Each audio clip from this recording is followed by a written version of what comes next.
Mas corta. Boa noite, pessoal. Hoje eu estou muito feliz, porque eu sou um fã de carteirinha do Gilson Rosa. Para quem não conhece Gilson Rosa, Sou eu. É o careca da Afrodisíaca, o personagem mais icônico da nossa cidade. Aonde não existe um morador de Cachoeiro que não já viu esse rosto. Nos ônibus, nos prédios, nos outdoor. E como todo mundo aqui está na expectativa da presença dele, ele cumpriu a palavra, que ele veio e está aqui conosco. Eu só tenho te agradecer, Gilson. Estamos hoje aqui também com o Guto Magalhães aqui ao meu lado e Leandro atrás das câmeras. Gilson, boa noite, meu amigo. Boa noite. Quem tem que agradecer, eu achei esse lugar tão legal, rapaz. E olha, a gente ganhou uma caneca, olha, a Beta Cast. Tá com água, né? Cerveja. Ainda. Mas muito legal estar aqui com vocês, muito legal estar com você, Guto, muito legal estar com você, Matheus. Eu agradeço. Então, antes de começar, eu vou fazer aqui um pequeno merchan, tá, Gilson? Vou fazer um merchan aqui das nossas empresas, da Beta Câmbio, ali no Shopping Sul, há 10 anos aqui em Cachoeiro, viajando com o povo capixaba, vendendo com as melhores taxas, entregamos em casa, e a nossa empresa de investimento, Beta Investimentos, aqui, corretor e representante da Genial em Cachoeiro. Agora, propaganda feita. Pronto. Vamos começar. Preparado, Gilson, para te encher de perguntas? Prontinho, eu acho que eu já vou até embora, já tô... Se prepara que é 3 horas hoje, hein? Direto. 3 horas? Eu acredito que é pouco, tá? Vamos ter que ligar o pessoal do Mr. T que pediu umas cervejas, um franguinho. O mais interessante é que esse homem chegou e ficou meia hora contando uma história. Uma história que não é nem 5% das histórias que ele tem. Mas, gente, eu não tava falando da vida dos outros, não, tá? É isso que ele tá doido pra dizer que eu tava fazendo. Ó, eu vou soltar, hein? Pessoal, o Gilson, vocês não têm, como todo mundo, eu acho que eu também tenho essa impressão quando olha pra ele nos outdoors, nos ônibus, passa uma graça, assim, aquele personagem que te alegra, e ele é pessoalmente muito melhor que isso. Você não vai, ele é um cara com uma áurea, assim, uma presença que ilumina o local. Ele contou algumas histórias aqui. Vai contar mais, que eu tô ansioso pra ouvir. Doido pra saber da minha vida. Doido pra saber, porque nós já conhecemos a Afrodisíaca, o Salgado ali várias lojas em Cachoeiro, tem aquele marcante recente, perto da prefeitura, que independente do horário, tem fila. Eu acho isso impressionante. Ele fez um marco no centro da cidade. Antigamente o Ferraço fez chover e hoje você faz acontecer. Hoje tá chovendo coxinha. Chovendo coxinha. Chovendo coxinha. Gilson, eu quero que o Cachoeiro conheça a sua história. Você, quem é aquele homem que marcou, que mudou a característica de Cachoeiro? Muitos falam que a Coca-Cola é o melhor do marketing, que não sei o que, mas aqui no sul do Espírito Santo, o melhor do marketing é você. Obrigado. Então, podemos começar? Claro, à vontade. Então tá. Gilson, eu quero fazer a primeira pergunta. Como que surgiu você, essa figura pública da Afrodisíaca? Da onde você tirou? Você era um empresário normal, vamos dizer assim, como eu, como o Guto, tocando as suas empresas no bastidores. E tem o quê? 3 ou 4 anos que você ficou público em Cachoeiro? Com relação a outdoor, com relação a buzzdoor, tem 4 anos. 4 anos. O que foi essa transição de você sair do bastidores e mostrar essa careca linda pra Cachoeiro? Então vamos começar do final pra frente. Do final pra trás? Você quer começar pro outro? Não, começar lá de trás? Não, vamos começar por aqui, depois a gente volta lá pra poder atualizar todo mundo. Se o começo já é interessante... Eu comecei a vender salgado em 2001. Na realidade eu estava duro. Daqui a pouco eu vou falar por quê. Que eu estava quebradinho em Cachoeiro de Itapemirim. Vindo de Vitória, cheguei aqui em 2000, final de 2000. Em 2001, mais precisamente em junho, eu tinha que fazer alguma coisa. E eu resolvi vender empada para sobreviver. Na época eu fumava e eu fiquei com tanta vergonha que meu pai colocou um maço de cigarro no meu bolso. Eu não tinha dinheiro para comprar cigarro. E hoje eu nem fumo, tá, gente? Mas eu fiquei com muita vergonha. Eu me lembrei que eu me casei em 1979. E quando eu me casei, eu morei em cima da padaria do Seu Times, ali na Rua Moreira, onde tem uma padaria famosa agora no local, no início da Rua Moreira. E eu morava em cima. E a dona Alda, ela fazia a melhor empada de cachoeiro. Como eu era professor e às vezes tinha espaço livre pela manhã e à tarde, eu ia lá para a cozinha da padaria conversar. Para conversar? Conversar com ela. Eu aprendi, com seu time também, eu aprendi o pulo do gato da receita dela em 1979. Eu vi isso na sua entrevista. Aí, realmente, depois, quando eu falei que eu tenho que fazer alguma coisa para vender, pô, empada. Empada. Pronto. Aí eu saí vendendo empada. No primeiro dia foi um sacrifício. Eu fui no supermercado, no BNH, eu posso dizer o nome, Otavarp, no BNH de baixo. Sim. Meus pais moravam no BNH de baixo, hoje são falecidos. E eu fui lá e comprei na conta de papai um peitinho de frango ou 2, uns quilinhos de trigo, requeijão, enfim, um material para fazer as empadas. Aí, Guto, o pobre nunca apanha só uma vez, né? Quando não apanha, tá jurado, tá certinho, tem jeito, tá jurado. Né? Acordei 3 horas da manhã no dia seguinte para fazer as benditas empadas. Recheio pronto e tal, minha mãe me ajudou muito. Tá? O pulo do gato já estava pronto para minha receita, meu segredinho lá, que eu peguei lá em 79 e fui fazer as empadas. Quando deu umas 5 horas da manhã, o gás acabou e não tinha outro. Meu pai eterno. E aí? Saí, fui lá na casa da dona Maria Pinto, lá no final do BNH, na rua de baixo. Aí acordei, ela veio de camisola, me atendeu, hoje já é falecida também. E falei com ela me emprestou um bujão de gás. Botei o bujão nas costas, fui até lá. Assei as empadas. Ela falou que precisava do bujão para a filha dela tomar café antes de trabalhar. Então, ela precisava voltar com o bujão antes da moça sair. Peguei o bujão de gás, botei nas costas, entreguei a mulher, fui vender as empadas. Deus foi tão bom para mim que eu vendi 180 empadas no primeiro dia. A pé. Eu não tinha nenhuma bicicleta. Que mágico. A pé. Saí oferecendo, oferecendo. Aí gostei. Com uns 3 ou 4 dias eu falei, opa, eu já sei o que eu vou fazer. Juntei o pessoal, vou vender lá em Porto Seguro. Porto Seguro, Bahia? Na Bahia. Isso, só uma coisa, nisso você dava aula? Não, isso agora, recentemente. A aula foi lá pelos idos de 1970, tá? Depois eu volto lá, Guto, contar essa história. Aí tá, resolvido aí uns 10, 15 dias, por aí. Juntei uns amigos e fui para Porto Seguro para vender empada lá. Não valeu nada aquele negócio de vender empada lá. Voltei com o rabo no meio das pernas, porque a coisa era aqui em Cachoeiro. E eu continuei vendendo. O nome afrodisíaco surgiu da seguinte maneira.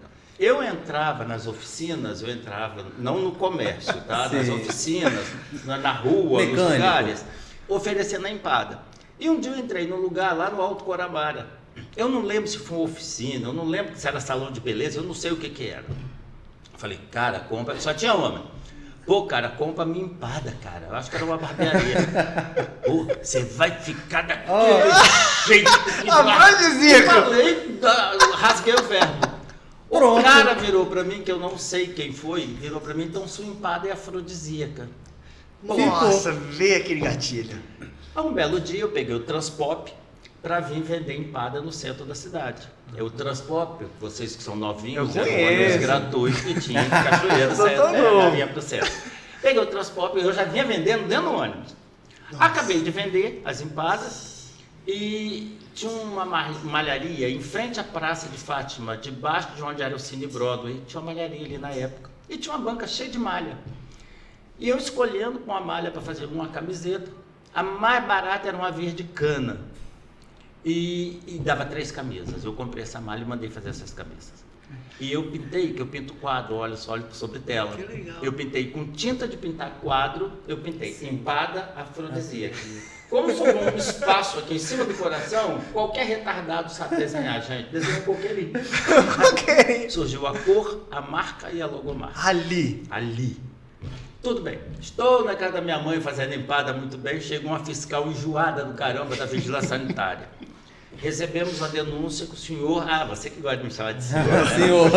O senhor está vendendo um produto afrodisíaco. Eu falei, não, dona. Aí expliquei para ela que não era afrodisíaco. Era uma empada. Tem que registrar a empresa. Eu falei, meu Deus. E agora? Aí, eu quando descia a pé do BNH, eu parava na gráfica chamada Heliograph, do Bozó, meu amigo, que me ajudou muito, por isso que eu estou citando o nome. O Bozó me ajudou muito. Sentamos num bar em frente, Uma tarde, vamos bolar alguma coisa e tal, que eu tinha que registrar a empresa, mas eu não podia. Aí nesse meio tempo, antes um pouquinho, eu pulei essa parte. Uma senhora chegou na minha casa e falou, o senhor está fazendo empada, eu estou com a dificuldade, o senhor precisa de ajudante? Eu falei, dona, a senhora faz coxinha? Ela falou, faço. Eu falei, eu tenho a receita. Vup. Foi a Raquel que se aposentou na Afrodisíaca. Já é aposentada. Sua primeira funcionária? Foi minha primeira funcionária. Dona Raquel. Está viva, e nova, bonita, e se aposentou na Afrodisíaca, já tem uns 10 anos que ela se aposentou. Aí eu falei, como é que eu vou vender o bolinho de aipim afrodisíaca? Quibe afrodisíaca. Não a dá. coxinha dá para ser afrodisíaca. Aí pensando, depois de umas 3 ou 4 cervejas, afrodisíaca alimentos. Pronto. Pronto. Aí ele falou, eu te dou o cartaz e você paga a sua mão de obra, tira esse negócio todo, eu te dou o papel. E você paga esse negócio. Dividimos lá. E deu um prazo ainda. Me deu aquilo lá. Quase que eu troquei tudo por salgado. Aí, e aí, vai ficar só isso vazio? Aí veio uma ideia, uma nova opção de prazer. O prazer de se alimentar e não de se alimentar. Não de beber água. Um gênio, né? Foi um gênio, literalmente. Afrodisíaca alimentos, uma nova opção de prazer. E pegou, eu saí colando cartaz, neste meio tempo eu saí oferecendo em alguns bares se queriam ficar com as empadas ou coxinha consignados. Ficaram. Lá na Heliográfica mesmo eu tive uma ideia, vamos fazer uma etiqueta. Fiz uma etiqueta compridinha, escrita afrodisíaca de um lado, afrodisíaca do outro. Fininha, de 1 centímetro. Ele devia ter uns 4 centímetros. E adesivo. Peguei um palitinho de dentes. Sim. E, colei, aí virou uma bandeirinha. E em cima da coxinha, você colocou a afrodisíaca. Ficava todas elas Que com a legal. bandeirinha, então foi o salgado que recebeu etiqueta. Eu acredito que um salgado que recebe etiqueta assim, É diferenciado. é uma raridade no país inteiro. E isso pelos idos de 2001, 2002, por aí, logo no início. Tá? Aí recebeu etiqueta, todo mundo já começou a conhecer o produto. E eu deixava consignado, o pessoal vendia e depois eu pegava o valor. Nessa época você já tinha aberto alguma loja física? Nada, Não, era nada. só A loja em casa física bem mesmo. recente. Ah, Tá? Flávio. Aí eu resolvi fazer propaganda no rádio. Aí teve uma emissora de rádio muito popular que até terminou as atividades há pouco tempo, que fez minhas propagandas no rádio, gravava, mas tinha alguém que gravava por mim essa propaganda. Até que um dia eu resolvi fazer a propaganda de uma emissora de televisão local. Essa emissora funcionava em frente à rodoviária. Uma emissora, eu acho que só tinha Pode ela. falar também. o nome se você quiser, né? É, a atividade da Gazeta. A Gazeta. Aí eu fui para a Gazeta para gravar. Aí a propaganda era o seguinte: você já mordeu uma coxa afrodisíaca? Aí apareceu a pessoa comendo. Tá? Tinha que ter um narrador Tinha para que isso ter. botar a cara. Tá, fui lá, todo bonitinho, levei a moça, que inclusive é filha da Raquel, para fazer essa propaganda. Ela escura, tá? Uma negra bonita, com os dentes bonitos para morder a coxinha. Aí vem a moça da TV. Olha, o ator vai cobrar, se fosse o dinheiro de hoje, R$1.000 ou R$2.000, um dinheiro grande para vendedor de empada. Eu falei, como é que é? Como assim? Cadê a câmera? Foi a minha primeira propaganda. Aparição foi ali. Aparição em público foi em 2002, fazendo propaganda na televisão. Você já era careca? Não, tinha cabelo. Cabelo cacheado, bonito. Não consigo nem imaginar. Nem imaginar. Foi a primeira aparição na TV. Que legal. Depois eu fui terceirizando isso, Foi foi ficando terceirizando. bem assim, escondido, eu soltava mais a afrodisíaca. Afrodisíaca, propaganda de revista, de jornal, Tá. de tudo. Afrodisíaca. Então você sempre foi ativo no marketing. Sempre eu mesmo bolo todos os textos, eu tenho alguém que vai para o equipamento, para o Aham, computador, claro. para formatar para mim. Mas Você falou a que você ideia faz já com o chega seu mesmo pronto. celular suas fotos? Minhas fotos é feito com celular. Que legal. E daí as pessoas gastam E não tem Photoshop, não tem tanto nada. dinheiro para vez fazer uma coisa e você com um celular. Um celular só, faz a Mudou foto, a bota história. lá, recorta. Tem o Kito Mirri, que é meu guru. Ele realmente é meu designer. Hoje ele está morando em Mimoso do Sul, mas de lá ele faz tudo para mim. Eu sento com ele no computador, chego isso para cá, chego isso para lá, boto essa foto para cá, bota para lá. E sai o marketing da Afrodisíaca. Então ali em 2003, mais ou menos, essa época aí que você fez a sua primeira aparição na Final de 2002, início de 2003. ano já? por aí, Cara, em um A ano Afrodisíaca cresceu muito rápido. Mas tem uma coisa, eu agradeço muito a padaria do seu Times. Porque eu já comecei com produto de qualidade, eu não abri mão da qualidade. Então, A qualidade é fundamental. Eu costumo falar o seguinte, fazer marketing é muito legal, todo mundo faz. Mas para ter um marketing na rua, você tem que ter uma retaguarda de qualidade. Sim. Porque se você não tiver uma retaguarda de qualidade, a marca vai para o brejo, você vai para o brejo, a empresa vai para o brejo totalmente. Porque a cara está a tapa, a cara da empresa. E atrás do senhor, assim, a sua equipe? Ele me chamou de senhor Guto. Desculpa, Gilson. Ó, se no meu próximo amigo. episódio o Matheus não tiver aqui, já sabem por quê, hein? Perdi o emprego porque o Gilson... Gilson, qual que é o tamanho da equipe da Afrodisíaca É grande, hoje? são dezenas de funcionários, são dezenas de famílias. Por exemplo, eu tenho em cada unidade, em cada lanchonete, tem uma supervisão, tem uma supervisor ou supervisora, tá? Em cada área tem uma supervisão para poder a coisa acontecer. E eu tenho uma gerente geral, essa gerente geral tem 18 anos que está na Afrodisíaca. Nossa, que legal. Começou junto com muito você, tempo, mano. né? 3 anos ou 4 depois. Então, ela teve tempo. Ela entrou como auxiliar de serviços gerais. Nossa. Ela limpava os banheiros, lavava tudo, lavava a louça, fazia as coisas lá. E ela foi se qualificando, Qual se o nome qualificando. É Ivone Soares, mas gentilmente a gente chama de Vânia. Parabéns, Vânia. Ouve essa história aqui da Né, boca do Vânia? seu chefe. Hoje a Vânia manda em toda a empresa, ela tem o poder de admitir, demitir, assinar carteira e assinar documentos de um modo geral. E às vezes ela manda até em mim, né, Vânia? Às vezes eu tô todo empolgado e quero ela baixa o facho. Isso aí não vai dar certo, não é assim. Gilson, calma, ela é seu vamos ponto lá. de equilíbrio ali. Então ela é meu ponto de equilíbrio. Então tem algum problema com funcionário na área funcional, seja de produção, seja de expedição, eles vão no supervisor. O supervisor não resolveu, o supervisor vai para gerente. Aí chega lá, não resolveu, o último sou eu. Às vezes só para dar um aval. Tipo, já tem a resposta, estou com esse problema, o que você acha que tem que fazer? Isso, faça. Perfeito. Pronto, para tirar a carga das costas. Então, hoje você alimenta, assim, diretamente você alimenta a cidade inteira, né? Assim, São dezenas de funcionários. Dezenas. E olha, eu costumo dizer, e eu quero dizer, olhando para lá, para a população de mundo geral, que seria eu sem meus funcionários? Para mim, este recurso, que são os recursos humanos, é o recurso mais importante que eu tenho na empresa. Eu não faço a massa mais, eu não faço a expedição mais, eu não vendo mais. Os meus funcionários fazem isso. Então, você que é funcionário Afrodisíaca sabe, é o recurso. Me emociona. Cara, Eu mas é emociono muito junto com emocionante, eu acho muito bonito porque... É o recurso mais importante que eu tenho. Os recursos mais importantes. São meus recursos humanos. Parabéns. Sem eles eu não seria absolutamente nada, não adiantaria propaganda, não adiantaria a empresa, não adiantaria as paredes, não adiantaria o trigo. Alguém tem que movimentar esse trigo e quem faz isso são eles. Eu li muito sobre o senhor, sobre você, Gilson. Olha a palhaçada, hein? É pra você parar de chorar, pra você começar a rir.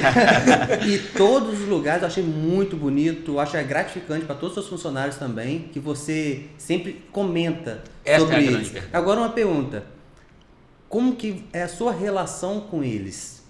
Tranquilo, Você brinco. hoje ainda vai lá? Almoço junto com eles. Isso é muito legal. Eu cara. trabalho no mesmo andar, no mesmo corredor, uso o mesmo refeitório. Então eu almoço junto com eles, brinco, tomo café com eles. É só quando não dá tempo mesmo porque eu como de marmita, tá? Eu mesmo faço minha refeição. Imagina. E levo minha marmita. Eu Então gosto, você é adoro uma pessoa cozinhar. fitness. Não, eu como arroz, feijão, ontem eu comi rabada, hoje eu comi coisa boa. peito de boi gordo, não sou nada fitness. Então Não tá sou bom. nada fitness. E como que foi o Gilson figura pública? Como que você se vê hoje sendo um espelho para todos os empreendedores, a referência de marketing em todas as agências de Cachoeiro, que o simples funciona, e você é parado na rua? Como que é esse dia a dia como uma pessoa, eu vou falar, a mais famosa de Cachoeiro? Eu não sei se eu sou o mais famoso não, mas eu sou parado a minuto, na qualquer esquina, toda hora, todo minuto, todo mundo me conhece. Eu cheguei aqui no prédio, os dois no prédio. Ei, tem salgado! Nunca vi os dois. É muito legal. Eu não esperava realmente esse boom, essa coisa acontecer. Mesmo porque o meu marketing é muito simples, eu uso 3, 4 palavras no máximo. Quer? Decidiu? Leve salgado para praia, tome posse. Então, é muito rápido isso aí. Eu não boto número de telefone, nada, é totalmente institucional. E funcionou na cidade, inclusive para as crianças. As crianças me param na rua, me chamam de tio do salgado, careca do salgado, tio da coxinha, me jogam em cima de um monte de batata, igual tá na minha casa, me jogaram na cima da banca de batata, porque eu me desequilibrei com eles nas minhas pernas. Então isso é muito bacana e eu faço o seguinte, eu procuro não perder minhas origens. Ontem eu estava tomando cerveja num bar lá na rua Samuel Levi, onde eu passava bebendo.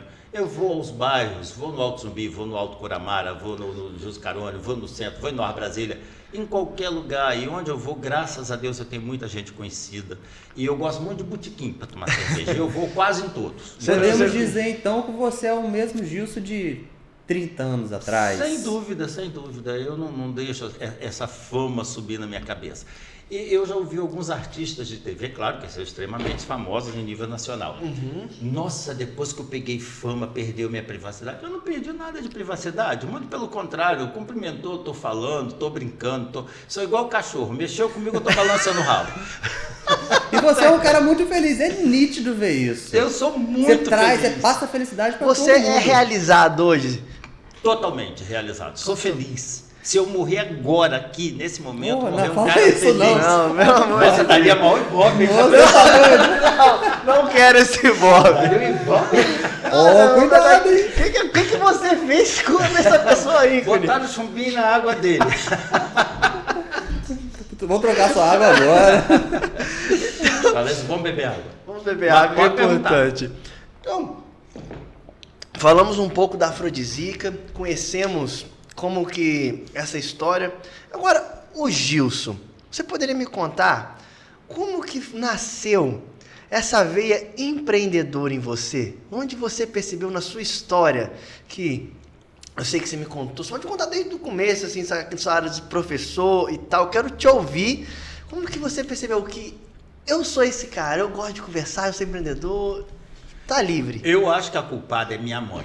Sua mãe. Vontade de dar nela, falecida. Olha o que minha mãe fez comigo. A minha irmã é quase 10 anos mais velha do que eu, só somos 2. E minha vida foi muito sacrificada. Papai era ferroviário, eu nasci em Cachoeiro, papai era ferroviário da Estrada de Ferro, Leopoldina. Então, papai, ele entrou na Leopoldina como auxiliar de trem e morreu como auxiliar de trem. Ele nunca progrediu. O progresso dele todo, como na maioria dos ferroviários, com raríssimas exceções, era cachaça. Tá? Eles iam pro bar CDM aqui em Cachoeiro, ali pela cabeça da ponte, e bebiam muito, muito, muito. Mesmo depois que nós mudamos para o Rio de Janeiro, que eu fui para lá com 1 ano para Duque de Caxias. Mas é cachoeirense. Sou cachoeirense, nasci aqui, com 1 ano que eu fui para lá. Acontece que eu já tinha irmã que era 10 anos mais velha do que eu quando eu fui para lá, né? Mesmo lá, papai tomava 3 porras de cachaça por dia. Nossa. E quando mamãe ficou grávida de mim, ela não queria filho. Tanto é que ela me contou isso muito tempo depois, que ela tentou aborto várias vezes e acha-se que eu era gêmeo, porque ela acha que teve um aborto com a placenta. Tá? Acredita-se que eu era gêmeo. Aí, tá, ela me contou, se arrependeu, esse negócio, mas quando eu já estava casado, porque por outros problemas lá, ela resolveu me contar isso. Então minha mãe não queria filho. E para não criar esse filho, por causa de papai, aquele negócio, chegava em casa bêbado, brigando, o que a mamãe fez? Me botou em 2 escolas. Tinha uma vizinha que tinha uma escolinha perto de casa e tinha escola pública. Então de manhã, de 1ª a 4ª série, eu ia para a escola da vizinha. E de 1ª a 4ª série, eu ia para a escola pública. Quando eu estava na escola pública à tarde, eu ia para a vizinha de manhã, e assim vice-versa. Tá? Foram 2 anos assim que eu inverti. Teve 2 anos que ficou invertido. Minha vida era um inferno. Vai ter prova de português na escola Tiradentes, que era pública. Aí, às vezes, eu estudava português do outro livro, porque as matérias eram diferentes, os livros eram diferentes, era um inferno. Tá? Resultado, aquilo desenvolveu meu raciocínio, querendo ou não. Eu estudava em 2 escolas, então eu estudava português numa banda e estudava na outra. Quando aquela escola chegava naquela parte que eu já tinha estudado antes, eu deitava e rolava. Já de todo mundo. Você só revisava só. Todo mundo. Geografia, por exemplo, eu consigo desenhar o mapa desde muito novo do Brasil e botar seus estados nos seus devidos lugares, porque a gente estudava geografia a fundo. Basta dizer que na época eu estudava até a 4ª série e depois tinha admissão ao ginásio para entrar no 1º, 2º, 3º e 4º ano ginasial. Na admissão ao ginásio caía álgebra, câmbio, Câmbio. Tinha que ter câmbio. Eu tenho meu livro hoje, era Brasil, e era um livro só, dessa grossura, que estudava tudo. Português, matemática, geografia, história, latim, tudo. Naquele único livro que chamava Brasil. Não Gramática fazia pessoas era fracas perfeita. nessa Eu tenho época, esse hein? livro guardado até hoje. Então a gente tinha que saber português, acentuação gráfica, todas as regras de acentuação gráfica. Então gramática era legal. Então, quando a gente passava no ginásio, que era como vestibular, a gente já estava preparado para o 2º grau. Quando eu estava no primeiro ano ginasial, que nós viemos transferidos para Cachoeira em 1972. Aí Papai você voltou para transferido Cachoeira. pra cá. Na realidade, ele já estava encostado pela INSS. Aham. Um tio meu falou, tinha um conjunto que estava vendendo casas em construção na planta. Aí meu pai, minha mãe, mais minha mãe, comprou uma casa do BNH. E no BNH de baixo, na planta ainda. E depois aquele negócio vai ser sorteado. Quando foi sorteado, eu vim primeiro para estudar, estava morando no Basílio Pimenta, na casa dos meus tios, estudava no Newton Braga, por causa de ir a pé. E depois meus pais vieram para morar no BNH. Então a história é bem longa nisso aí. Contei essa parte da história por causa do desenvolvimento de raciocínio. Sim. Eu aprendi a raciocinar Muito rápido. cedo, novo, né? E muito novo. E precisava fazer acontecer, porque dependia de você. Já vinha com aquela bagagem toda. Nesse meio tempo que eu estava estudando no Newton Braga, chegou a equipe de Vitória para falar do curso profissionalizante de 2º grau. Porque naquela época o curso profissionalizante de 2º grau tinha química, enfermagem, tradutor e intérprete, tinha laboratórios médicos, tinha biologia, tudo em curso de 2º grau, tá? Que era feito em 3 anos e bem pesado. E o sonho da minha mãe era que eu fosse médico, como um monte de mãe sonhou que as crianças tinham que ser Tinha que ser médico. médico. E quando eu olhei o nome, Laboratórios Médicos, aquilo me deixou tão empolgado. Eu cheguei em Sou casa doutor. e falei com minha mãe.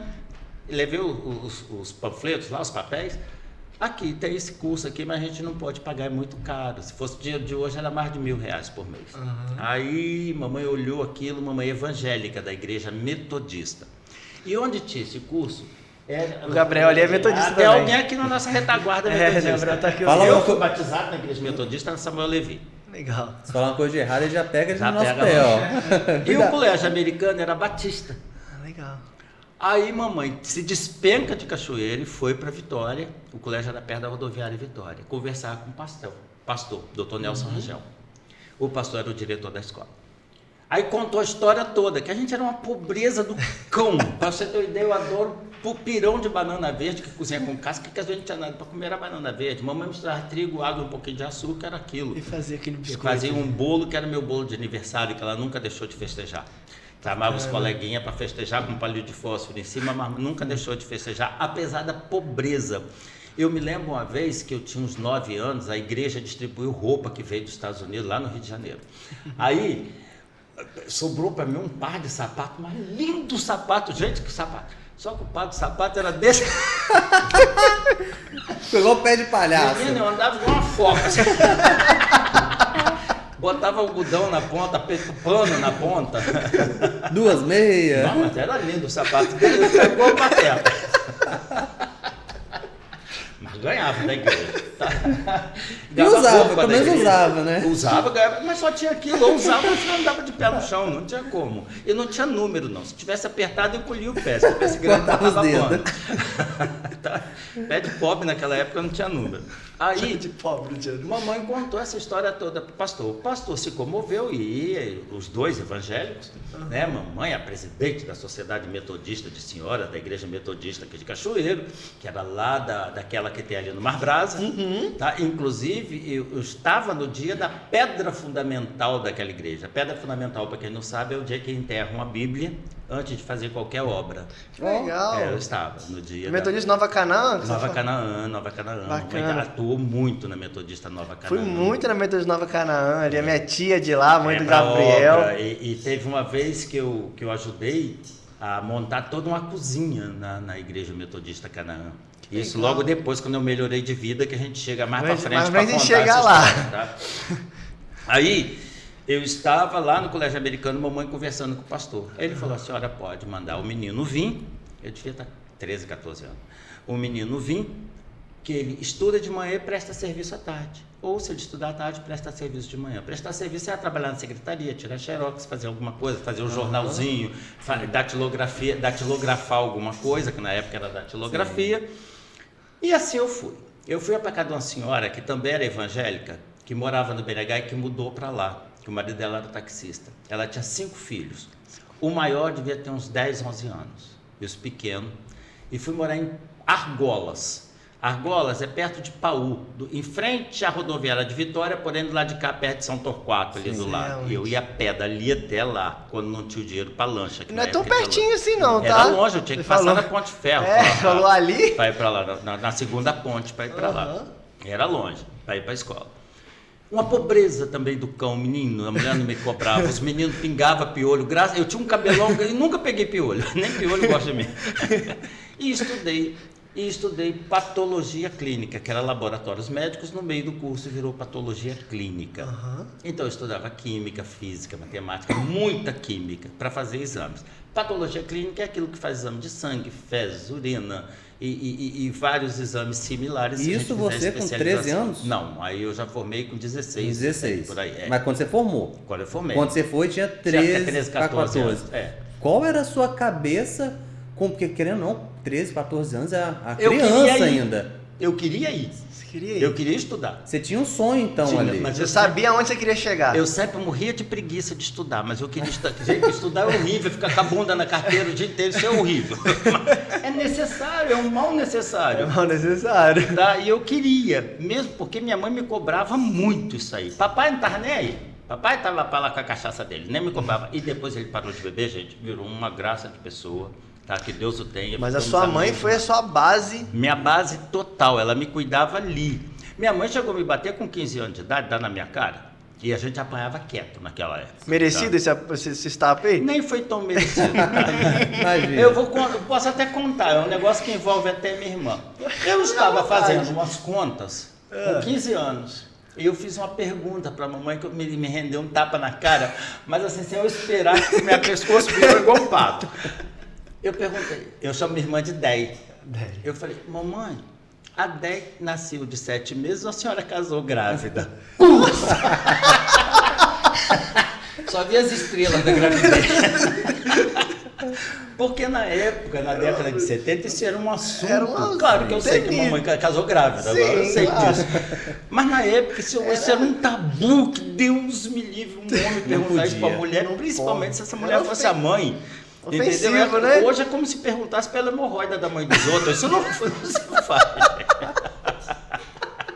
Como é que tá a hemorroida da sua mãe? Não pergunta isso. Pergunta isso. E na época era uma pergunta grave nesse nível. Então a mamãe me deu um tapão na cara. Mas foi necessário para você ser o homem que você é. Era tabu da época. Com certeza. Aí tá. Estudei em Vitória. Né, com esse sacrifício todo, vim para Cachoeiro, formado em patologia clínica. Um belo dia, e antes disso, eu não comecei a trabalhar ainda na área de patologia clínica. Um belo dia, que na conversa que nós estávamos nos bastidores, eu pulei essa parte. Tinha uma prima que era diretora do Lions, Neide Petri, que ela já até faleceu. Lions Clube? Do Lions, Escola Lions do BNH. Ah, tá. Estava eu na casa da minha avó, que também morava no BNH. A Neide chega, Gil, estou precisando de você amanhã de manhã. A professora que dá aula de ciências para quinta e sexta séries, ela se mudou para Vitória repentinamente. Os alunos amanhã vão ficar de aula vaga. O livro é esse aqui. Eu preciso que você entre na sala, são 3 turmas. Eu tremia para dar aula, meu primeiro dia de aula. Eu fiquei até tarde olhando aqueles livros, o que era a matéria? A matéria era conhecida, eu conhecia a matéria. Porque você era um menino já veio estudioso, 2 escolas. Só que, além daquele dia, eu fiquei o 2º dia, fiquei o 3º dia e o 4º dia. E essa moça que foi para Vitória, eu posso citar o nome, porque eu assinava o nome dela. O nome era Denise Pereira, e tinha um outro sobrenome, vou deixar o outro sobrenome para lá. Denise Pereira. E eu assinava ponto, Denise Pereira, porque eu não era habilitado. Sim. Então, o salário vinha para a conta dela e ela passava para mim. Isso aí. De repente, dando aula de ciência, eu passei da aula de português, eu passei da aula de matemática há muito tempo. Nesse meio tempo, tinha umas vizinhas minhas no Basílio Pimenta, que era da minha tia. Lembra que eu vim do Rio de Janeiro, fiquei primeiro da casa da minha tia no Basílio Pimenta? É vizinha ali. que davam aula na PAI. Eu fui para lá ser voluntário na PAI. Isso tudo muito rápido ali. Fui ser voluntário na PAI, doutor Elias Moisés era o diretor da PAI, a PAI era lá perto do Bem Viver, no Coronel Borges. Aí comecei a ser voluntário nisso. A Eusa, que era dona da Perfumaria Carneiro, era irmã do doutor Vicente, que era diretor da Santa Casa. Ela conversou com ele para arranjar um emprego para mim no laboratório. Eu fui para o laboratório da Santa Casa. Depois a PAI precisou também de mim de tarde, que aí já me botando como monitor na época, que já estavam me habilitando como monitor do Estado.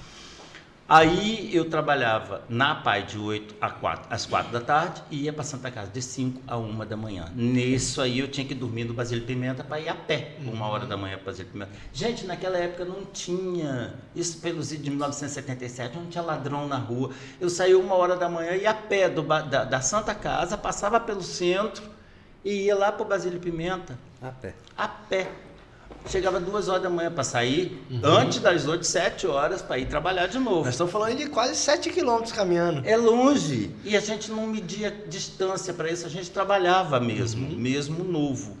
Foi aí nessa de APAI que eu fui numa Olimpíada em Castelo e conheci uma moça que era voluntária lá também. Foi aí que eu me casei em 1979. Entrei naquela igreja enorme de Castelo para me casar. Aí continuei trabalhando Então, na PAI. sua esposa é castelense. Castelense, falecida, eu sou viúvo hoje. Aí, eu casei naquela igreja. Sua tem uma memória muito boa, tá? Parabéns. Porque é exatamente, sabe a data, o ano, dia, mês, de tudo. Mas também eu já contei tanto essa história.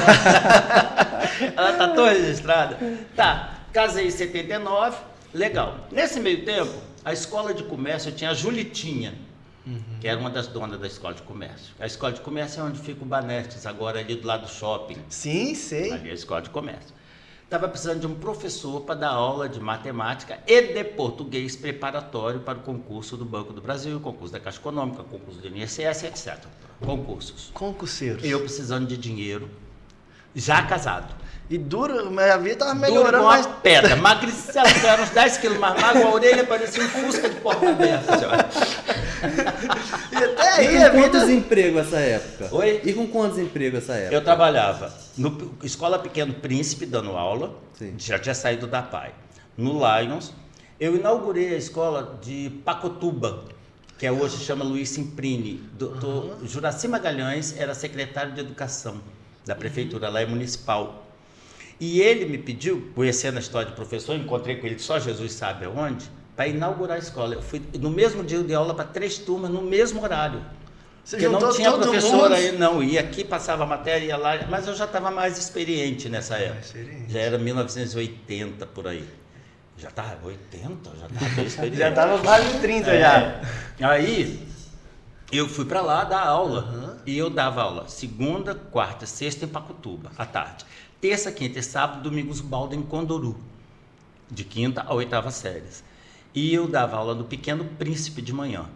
Alguns dias, que eu não me lembro as datas, os dias da semana, e lá no Lions, no BNH também. Então, minha vida, eu vivia de merenda escolar.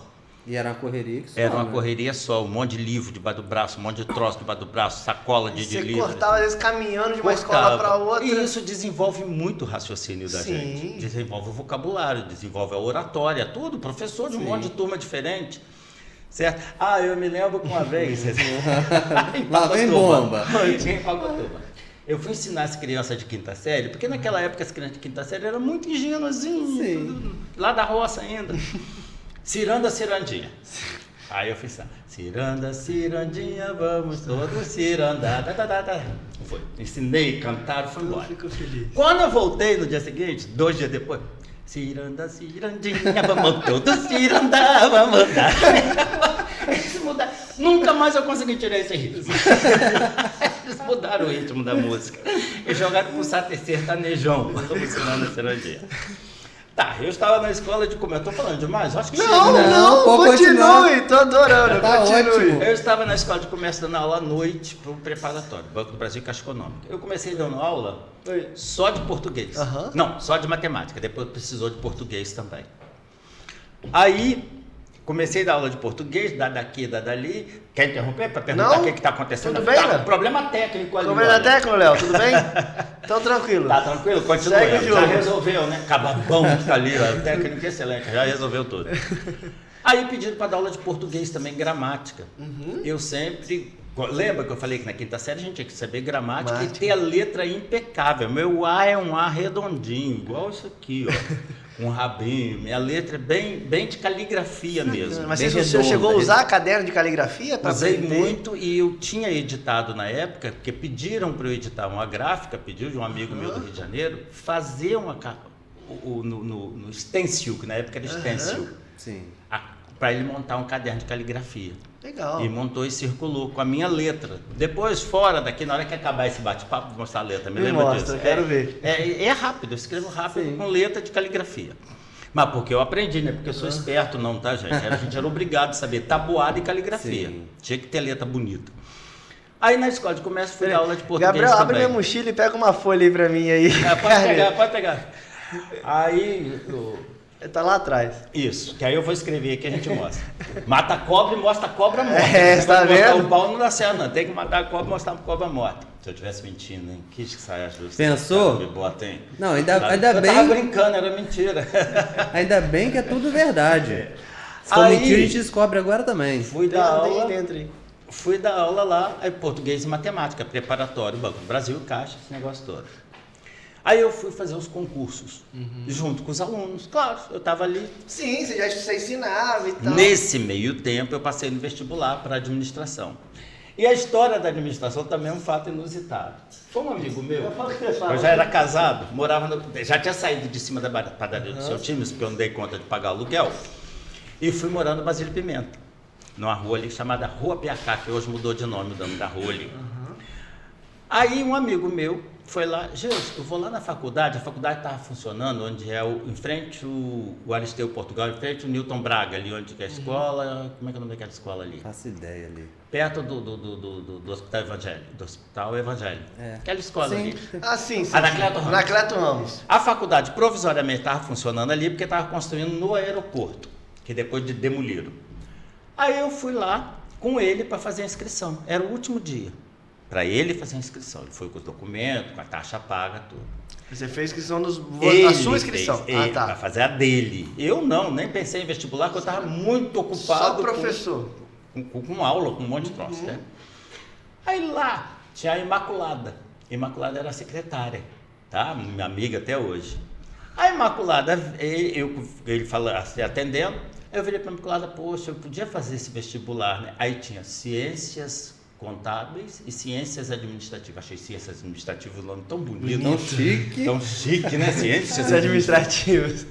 Aí eu falei para ela, eu não sei se ela ficou com pena de mim, ela falou, ó, você tem amanhã até depois que abrir o banco 1 hora, que eu acho que o banco abria 10 horas, para vir aqui com seus documentos e a taxa paga. Eu deixo você fazer a sua inscrição amanhã.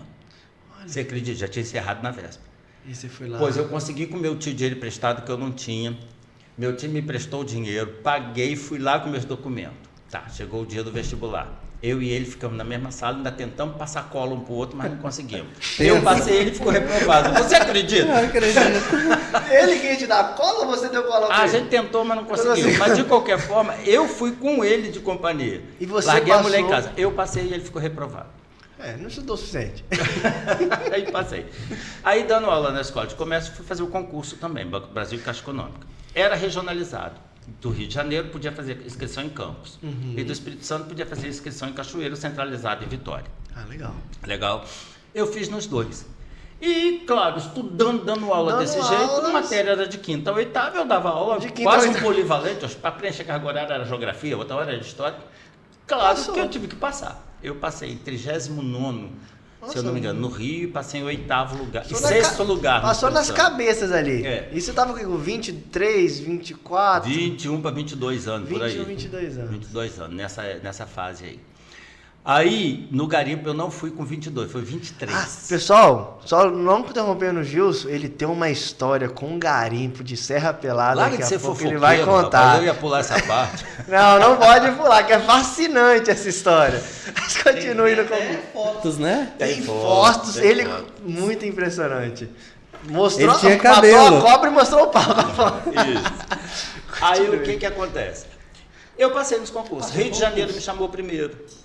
Aí, tá, daqui, dali eu ia para assumir 13 de julho de 81 no Rio de Janeiro. Aí, quando já está tudo preparado, me chega um telegrama para assumir em Vitória.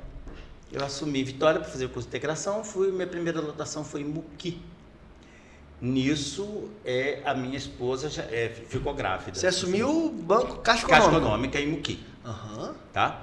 Aí assumi em Muqui, logo precisou de caixa, eu fui fazer curso de caixa, logo depois, conhecendo todo mundo lá nos cursos de integração, tanto de caixa quanto de integração, mesmo ficaram sabendo que eu era professor, tá? Surgiu um concurso interno para avaliador de joias, avaliador de penhor. A Léo e a Jussara de lá, da área de recursos humanos, mandou uma mensagem para mim, ligou, não sei, perguntando se eu queria fazer inscrição. Eu fiz a inscrição e fui fazer a prova. Gente, a prova era química, física, matemática. Também. Qual bancário que sabe química, Não física sabe. e matemática? E como você não passa, Fiz né? mais do que obrigação passar nessa prova, ainda errei uma questão. De propósito, né? Não foi de propósito, eu errei de bobeira, porque eu estava tão confiante. Sabe quando a gente está confiante e faz besteira? Eu já te falei, você errou só para não fechar a prova inteira. Ainda errei. Aí fui para o Rio fazer um curso de 3 meses, com vida de luxo, Hotel Glória, aí que maravilha. Hotel Glória. Para quem vivia na pobreza do cão. Já tava melhor ali essa Tava situação, melhor. Fui concursado. fazer um curso para avaliador de joias, 3 meses fazendo. Nisso eu já tinha uma filha pequenininha, novinha. Aí voltou, o estágio era na região de Garimpo, porque era o auge do ouro naquela época. Aí eu fui convocado para ir... Serra Pelada é na Amazonas, né? Não, é no Pará. Em Pará. É. Aí eu fui convocado para ir para Cumaru, no Pará, que fica perto de Conceição do Araguaia, município de Conceição do Araguaia, no Pará, para fazer meu estágio de 1 mês, comprando ouro no garimpo, ouro in natura. Tá, fui. Legal, já estava treinado para isso, gente. O curso da Caixa era 8 horas por dia, durante 3 meses a gente tinha que aprender tudo. Nossa. Expert, Aprendia né? desde da extração do ouro até a galvanização, Composição a confecção química. de joia, aprendia sobre relógio, sobre pérolas, que são as gemas orgânicas, para poder fazer o penhor. Né? Aí, galera de Cachoeiro, quem quiser fazer a avaliação, ó, Hoje eu nem tenho material técnico mais.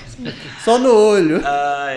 Aí fui para lá. Lá conheci o pessoal de Brasília através de rádio, que a comunicação era só com rádio mesmo. Conhece assim, eu falador do jeito que eu sou.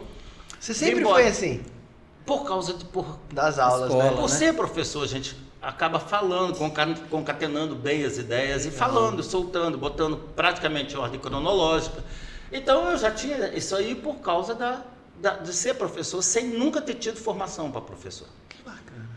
Aí tá, lá eu conheci o pessoal, surgiu uma agência que é inaugurada, Alta Floresta, no Mato Grosso. É lá naquele biquinho do Mato Grosso, onde tem o Pará e o Amazonas, um do lado do outro.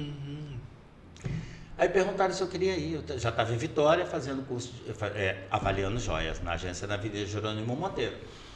Aí o salário era 10 vezes mais, 10 a 12 vezes mais, ainda tinha diária, tinha um monte de troço. E depois daquele, todo Juntei aquele mulher e perrengue, menino, né? Agora que eu vou ficar juntei rico. mulher e menino e parti pro garimpo.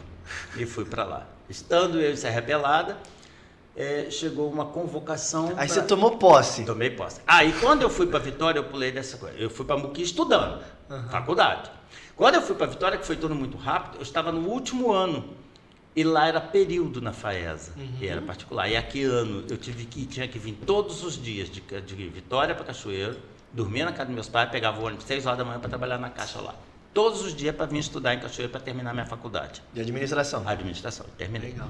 Sou formado em Já tinha administração. terminado, lá em Vitória, aí chegou um Telex. Telex. Telex na época. Que queria mensagem para mim, papapá, eu sei, trocando tudo a miúdo, depois por fax, por um monte de troço, até por telefone, perguntando se eu queria ir para a agência de Alta Floresta no Mato Grosso. Né? Aí eu fui. Cheguei lá, daqui, trabalha dali, me chama um Telex, chega um Telex dizendo que eu ia fazer transição para ser prefeito na Serra Pelada.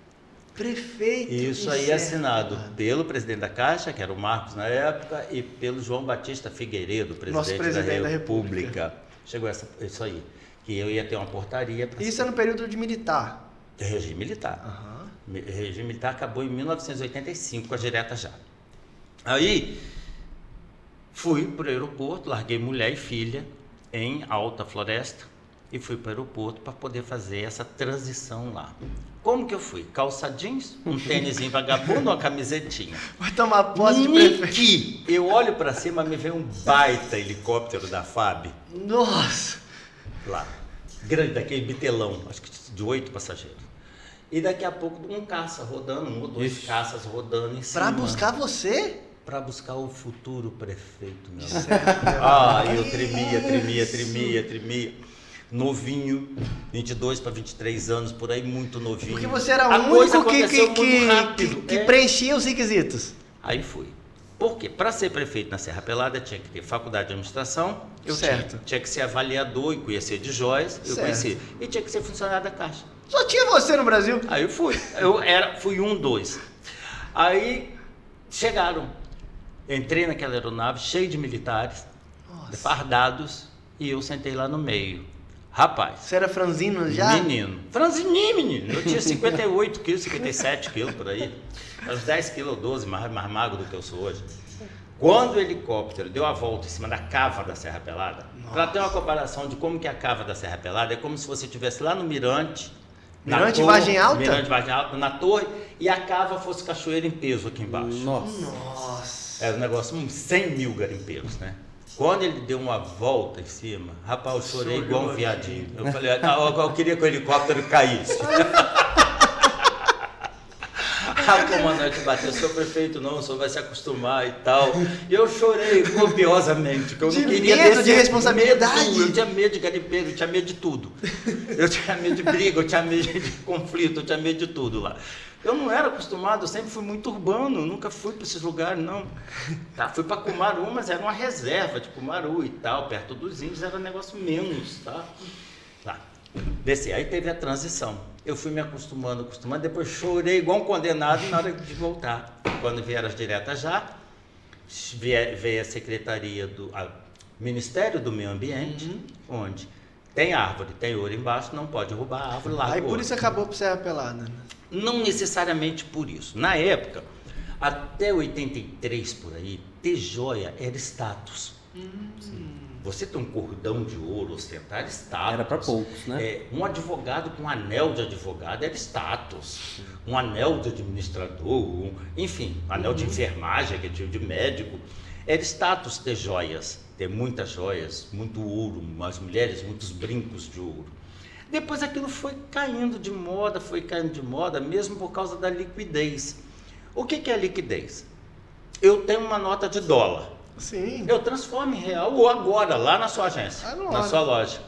Eu tenho essa caneca, eu não transformo essa caneca em dinheiro agora. Não tem liquidez. Ela não tem liquidez. Então, para quem não estava entendendo bem o que é liquidez, é eu pegar isto Eu e acho que poder transformar em dinheiro. Rápido. Na mesma hora, isso é liquidez. E o ouro passou a não ter liquidez. Se você em casa tem aí um cordão de ouro e quer transformar ele em dinheiro hoje, dificilmente. Vai ter que Vai ter que perder desvalorizar. dinheiro. Nossa, Isso vai aí, perde desvalorizar dinheiro. demais. Você vai ter que vender por qualquer bagatela. Por quê? Aí foi juntando essa falta de liquidez com a falta de moda e ladrão. 3 coisas juntas. O pessoal roubando, as pessoas ficaram também com medo. Começou a entrar em desuso. E daqui a pouco, em 85, veio o Ministério do Meio Ambiente, foi assim, a Dá tampa que outra faltava porrada. para esse balaio. Ai, Aí foi desvalorizando, essa cobiça por ouro foi diminuindo.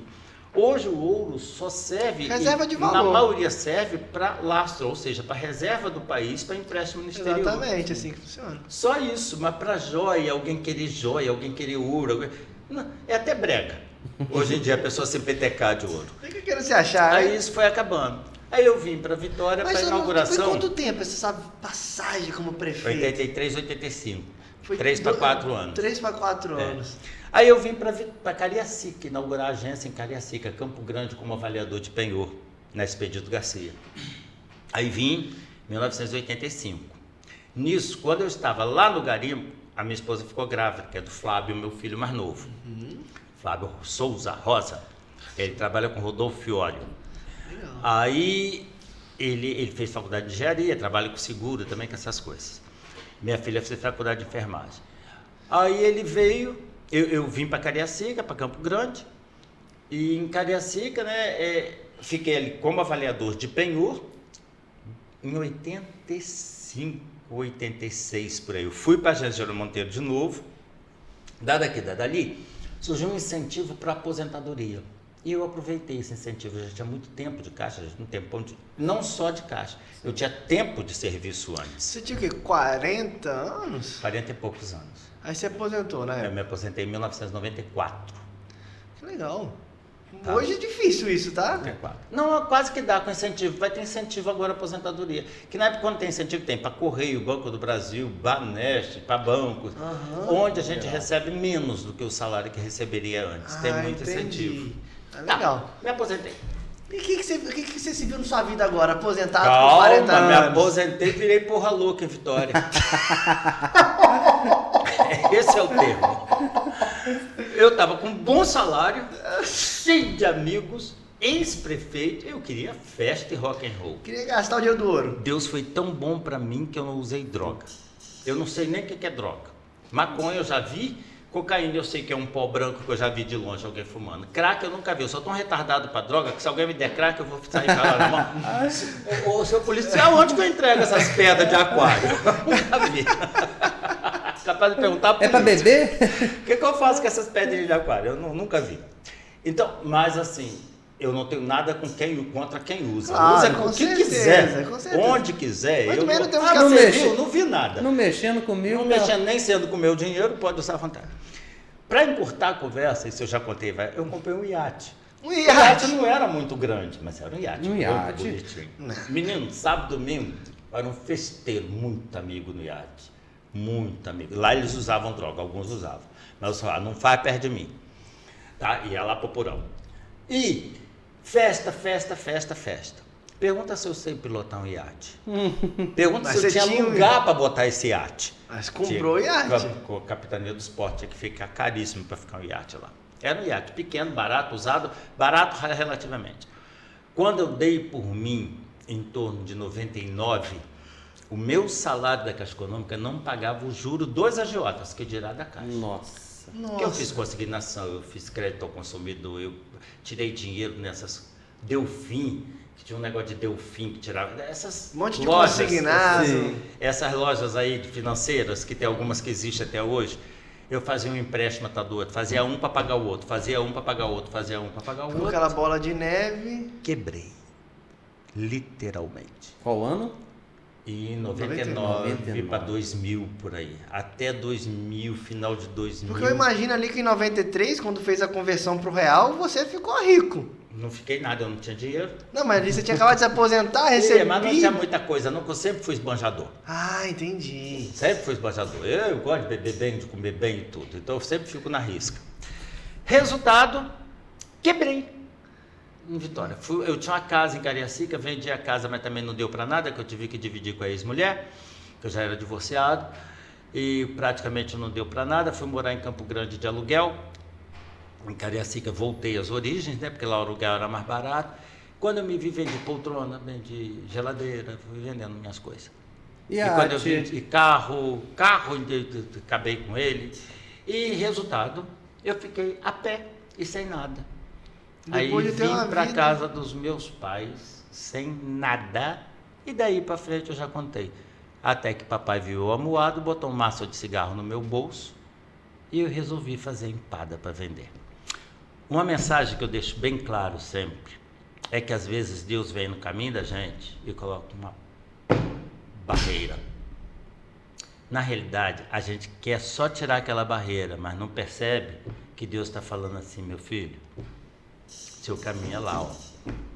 Eu só botei essa barreira para te desviar. Pra te mostrar o caminho. Onde que em 2000, 2001, eu ia imaginar que eu ia ser o Gilson Rosa da Afrodisíaca Salgados em Cachoeira. Eu fiquei com depressão, que eu não queria voltar para Cachoeira. Eu sempre odiei Cachoeira. Depois que a gente conhece Vitória, conhece vários lugares. É vida interior. Nossa, não quero voltar para o interior. Era uma vergonha para mim, um ex-prefeito, voltar para casa dos pais com uma malinha na mão. E naquela época era mais pesado, né? Do que hoje. O povo falava horrores. Nossa, olha lá, olha. Quebrou em Vitória. Tava Dava cheio de droga. dinheiro. Mas a lição ficou. Você A nunca lição mais ficou cometeu. e se multiplicou.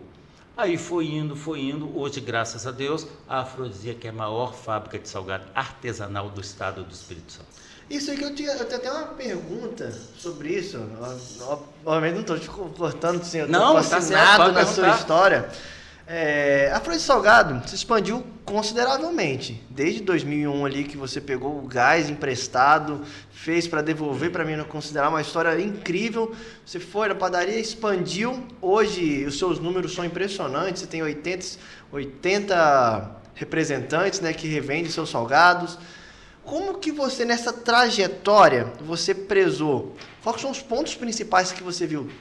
Que você estava se tornando quem que você é, assim, na hora que a ficha caiu?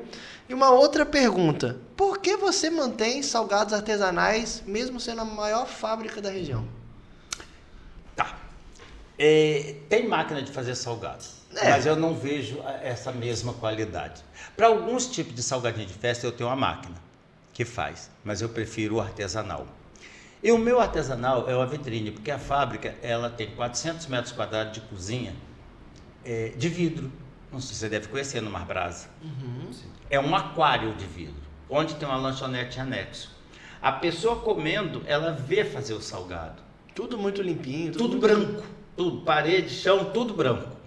E, para você ter uma ideia, onde tem uma muretinha assim, que tem um granito em cima, não tem fresta, ele é rente, para não esconder inseto embaixo. Se chegar um inseto, por um acaso, como costuma vir às vezes numa caixa de alho, vem uma baratinha, para tudo e detetiza. Acha a bendita, porque onde ela veio o casal. Tá? Para tudo e detetiza. Então, detetização não é porque a vigilância sanitária pede.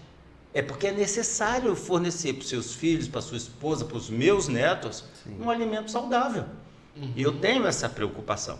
E essa preocupação passa para as pessoas. Essa preocupação de tem qualidade.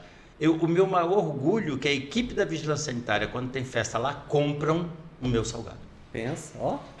Esse é o meu maior orgulho. Quando tem alguma atividade Deixa eu lá... entender então, assim, o órgão fiscalizador sanitário da região, que olha todas as empresas, seus concorrentes, enfim, conhecem todos, quando precisam, compram do senhor. Compram. E eu sou apaixonado pela vigilância sanitária. Ouviu, pessoal da vigilância? E eu falo sempre com eles. Sabe por quê? Tem gente que morre de medo da vigilância sanitária. Eu adoro, porque eles chegam lá na empresa e mostram para mim algumas coisas que estão erradas de graça.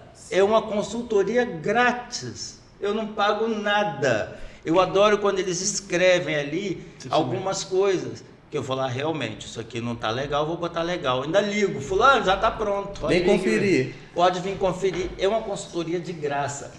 Porque é o seguinte, eu atendo milhares de pessoas por dia. Né? Quantos salgados você fabrica por dia? Mais de uma dúzia. Eu ia falar 12 mil. Mais de uma dúzia de salgados. Então, é muito salgado por dia, tá?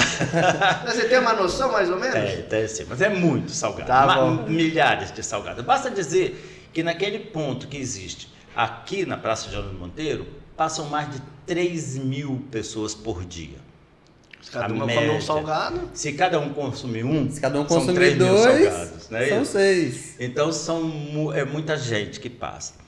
Então é muita gente que se alimenta. Eu não posso contaminar esse alimento de jeito nenhum. É seu nome, né? É o nome da empresa, não é nem pelo nome, Não, é pela pela- saúde da Sim, população. sim, obviamente. É a preocupação com o filho dos outros, com os idosos que comem o meu Hoje, salgado. indiretamente, com as pessoas. umas 15 mil pessoas comem seu salgado por dia. Exato, muita gente come. Muita gente. Principalmente, no aeroporto funciona, são vários turnos, funciona de 8 da manhã às 10h30 da noite. Aqui funciona no centro de 8 da manhã até 7h30 da noite. No Mar Brasa, horário comercial de 8 às 18. E são 3 tipos de público diferentes. No aeroporto é o bairrista. É o pessoal que vai depois do horário, que está de moto, está passeando. Porque tem academia, tem o ginásio ali, tem a praça. E tem o povo que vai lá para comer salgado e o povo que está Tem ali uns condomínios por ali perto e tal. No centro é para quem está a pé. Não adianta pegar o carro e ir para o centro comer salgado, porque não tem Não jogo. vai, não tem nem onde parar ali. É quem está passando ali o dia, é o pessoal que veio fazer alguma coisa na rua. E no Mar Brasa, é o pessoal, é o pessoal dos municípios vizinhos, Muquia, Vivaco, Mimoso, Bom Jesus, que está passando de carro ali, caminhoneiros que param para comprar salgado. Aí são 3 públicos distintos, embora os 3 tipos de público conhecem a fábrica, na maioria, a não ser o pessoal do interior. Por falar interior, Cachoeiro está virando um ponto turístico ali, porque vans param debaixo da Ponte de Ferro, Demostócles Batista, ali na Beira-Rio, Sim. e pede o pessoal para ir a pé lá comer salgado na hora do 10h30, 11 horas. Tem o CRE, que traz doentes de municípios vizinhos. E param. Acaba de ser atendida as vans, ambulâncias, esse negócio que não ambulância, mas van, que traz aquele monte de gente dos municípios, carros de prefeitura, vans de prefeitura, eles param na Beira-Rio e o motorista orienta os doentes, vai gente de muleta, Tem vai gente enfermo lá. engessada para a fila para comprar salgado ali no centro. Então virou um point ali no centro, virou uma atração turística ali no centro. O turista que vem a Cachoeiro para ali para comer salgado. E seu crescimento hoje, qual que vocês têm? Você tem planos para expandir? Olha, por enquanto não. Alguém fala assim, Gilson, bota uma outra lanchonete lá pro lado mais comercial, que seria no Guandu, aqui em Cachoeiro. Não, deixa o pessoal lá vender aquele salgado dele, né? Mesmo porque eu tenho gente lá que compra meu salgado atacado e revende. Ah, entendi. E as minhas lojas são lojas de fábrica, onde o salgado custa R$3, um bolinho de bacalhau R$4. Então Uma você vai bique tá com- coxa R$4. Então você tem que dar um limite de crescimento nisso, senão você fica Exato. concorrente do seu Eu moro aqui e moro em Marataízes também. Eu vivo para lá e para cá. Aí alguém fala, por que você não coloca em Marataízes? Não, deixa eu ficar com a minha cabeça lá quieta. É melhor ter menor com qualidade. Mas se bem que esse menor não está tão menor Não assim. tá tão menor. Alguma das... São 3 lojas... 3 3 lanchonetes. lanchonetes. Alguma das 3 foi planejado? Tipo assim, vou Nem fazer a aqui primeira. porque é um ponto específico. Nenhuma. Entrada do Mar Brasa foi onde eu fiz a primeira transparente. Na entrada Sim. do Mar Brasa, onde tem Já fui lá. supermercado, ali. Antes de ser na esquina era um bar. O bar do Josias. O meu era nos fundos. Eu botei transparente ali, lá nos fundos.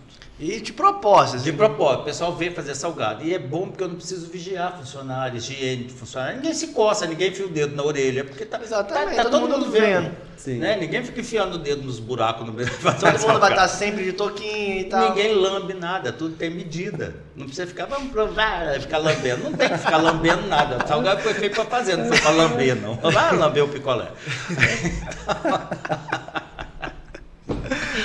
Aí, o senhor da frente, eu vendia os salgados e muita gente, eu não vendia no varejo, só para revenda, tá? Muita gente ali, que eu já tinha parado de vender ambulante há muito tempo, os vizinhos e tal, que ia comprar ali. Aí eu vendia. Ele saiu com o salgado na mão, ia no bar na frente para comprar esse salgado. Um verão, esse homem do bar fechou o bar por uns dias para ir para a praia, para ir para Vitória, sei lá para onde que ele foi. E eu fiquei sem quem fornecesse o refrigerante. Aí eu botei uma geladeirinha na frente, bem prensadinha. Aí já virou a primeira lanchonete sem eu querer. Sem querer. O meu povo, então, parou de comprar na lanchonete quando ele voltou. Eu comprava ali mesmo. Aí eu Já fui tinha expandindo, refrigerante. eu já fui pegando a experiência. Nisso que ele resolveu se aposentar, ele me perguntou se eu queria um ponto. Aí eu emendei os 2. E botei um aquário lá na frente. A área de pastelaria ficou de vidro ali na frente também. Foi onde surgiu a primeira lanchonete. Então, naquele momento ali, isso foi em que ano? Deve ter uns 15 anos. Então foi o primeiro ano que você começou a entrar pro varejo. Pro varejo. Nisso tinha o bar do Piu Piu no aeroporto, em frente aonde era em frente ao ginásio. Eles disseram, você quer passar, não sei o que, papapá, quanto, negociamos, e eu peguei aquele ponto Sem lá. planejar também. Tem 12 anos, sem planejar, surgiu. E do mesmo jeito que surgiu esse ponto na Praça Geraldo Monteiro, sem planejamento e sem eu querer. Surgiu simplesmente. Você foi só acompanhando o crescimento da sua marca e você foi dando as estruturas e tal. Eu não sei, as coisas, não sei se vocês estão percebendo, vocês aí estão percebendo, as coisas foram acontecendo. Então foram oportunidades que foram aparecendo e eu fui pegando as oportunidades. Quebrei algumas vezes, claro que eu quebrei de novo já com a fábrica. Eu fui para a fábrica de cimento, montei um restaurante lá que me convidaram. Só que a fábrica de cimento, há uns anos atrás, entrou em decadência. Sim. E quando ela entrou em decadência, arrastando muita gente junto. Você estava lá, você foi Eu junto. estava lá, eu fui junto. Fiquei com dívida trabalhista que se arrastou por muito tempo. Porque eu tive que mandar 17 funcionários embora sem ter dinheiro para indenização. Né? Lá acabou, fiquei só com salgado e não quero mais mexer com restaurante de jeito nenhum. Na Praia Geraldo Monteiro, como eu estava falando antes pro Guto, surgiu por uma casa. Eu estava tomando um banho pelado. Eu estava tomando um banho. Com água molhada. E o telefone tocando. Era um corretor, me oferecendo aquele ponto ali na praça. Eu falei que eu não queria. Mas como eu tinha que passar ali, para me livrar dele, eu falei, daqui a pouco eu vou passar aí. E passei. Eu falei, ele não vai nem vou mexer com ele mais. Ele já estava com um boneco de posto na porta me esperando. Me mostrou, falei que não dava para mim. Aí ele falou, você pode abrir uma portinha assim, igual uns que vendem outro salgadinho pequenininho por aí afora, que é um bequinho só. Eu falei, para mim não dá, só daria se eu abrisse por lá de cá e fizesse um deck. Ele falou, a prefeitura não vai deixar. Eu falei, quem disse que eu vou pedir? Aí eu passei querer. Pronto, assim, Com 9 dias inaugurei. assim escolhe meu ponto. Assim na eu escolhi, raiva. assim surgiu na raiva. Eu escolhi, fez o deck, aquilo, o prefeito perguntou, que barraco é aquele que você está fazendo, Vitor? Eu gosto muito de você. Que barraco é esse, Jesus, que você está fazendo? Ele vem? Que barraco é esse? Aí eu contei essa história para ele. Você pediu autorização? Eu falei, não. Apareceu fiscal? Não. Gerência é assim, né? Resultado, num beco de 25 metros quadrados, é um bequinho, é um nada, é um 25 metros quadrados, do tamanho dessa sala. Ou um pouquinho, do tamanho dessa sala aqui. Essa semana tem 28, assim. Não, 33. E também menor o espaço. São 11 postos de trabalho. 11 postos de trabalho. O carro tem que ficar, a van tem que ficar levando, né? A doblô tem que ficar levando salgado o dia inteiro. Eu vou te comentando anteriormente, eu achei muito interessante uma fala sua. Existe algum outro lugar que venda 3 mil salgados por dia no Brasil? Olha, que a Impressionante gente esse número. saiba não, que a Secretaria de Turismo saiba não, que a Subsecretaria, que a Secretaria de Cultura também saiba não. Acredita-se, e isso vai ser pesquisado, que Cachoeira de Itapemirim é o único lugar do mundo onde 3 mil pessoas ficam por dia na fila para comprar salgado.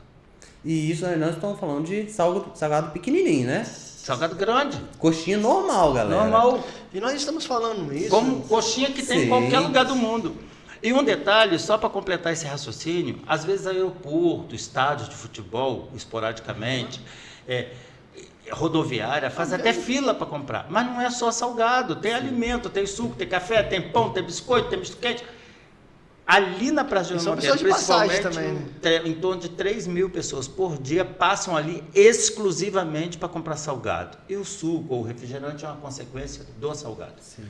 Perfeito, sim, isso eu acho... Isso aconteceu também. Aconteceu. E você vê essa explosão, vamos dizer assim, esse meteoro que caiu na sua vida, que foi afrodisíaca, ligado, obviamente, a sua qualidade se manter como artesanal, que você gosta de dizer dessa forma, e porque não é feito por máquina, mas você vê isso pela sua extensão, assim, a sua gana de marketing. Você acha que está ligado às pessoas olhar para o seu nome afrodisíaco e lembrar de todos os lugares que ela passa, ela vê seu nome? O que você justifica esse sucesso? Eu acho o seguinte, o marketing ele é feito a partir do levantamento de necessidade, né? Como um treinamento, um programa de desenvolvimento, qualquer atitude que a gente vai tomar na empresa, a gente tem que fazer um levantamento. É necessário ou não é necessário? Então, é necessário. Eu tenho estrutura para atender esse marketing? Tenho. Eu tenho que pensar nisso.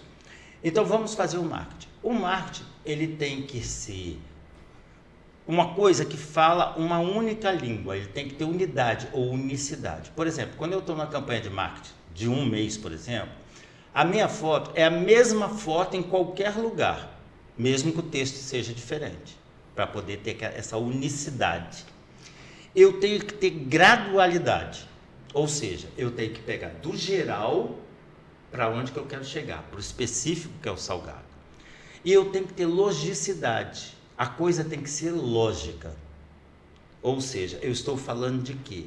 De salgado. Então eu não posso meter refrigerante no meio, eu não posso meter nada no meio, certo? Então, tendo logicidade, unicidade, tá? E essa gradualidade, a gente consegue o objetivo. Tem muita gente que confunde o marketing com excesso de informação. Às vezes a gente vê uma placa até atrás de um ônibus, até no outdoor, onde eles pegam um espaço pequenininho, a pessoa pega, o marqueteiro, né, meu marqueteiro, quer botar tudo naquele espaço. Não dá nem pra ver. Ninguém lê. Ninguém lê. Essa caneca tá ótima, olha só, olha. Betacast. Só, não tem mais nada aqui nela, o mais é uma decoração.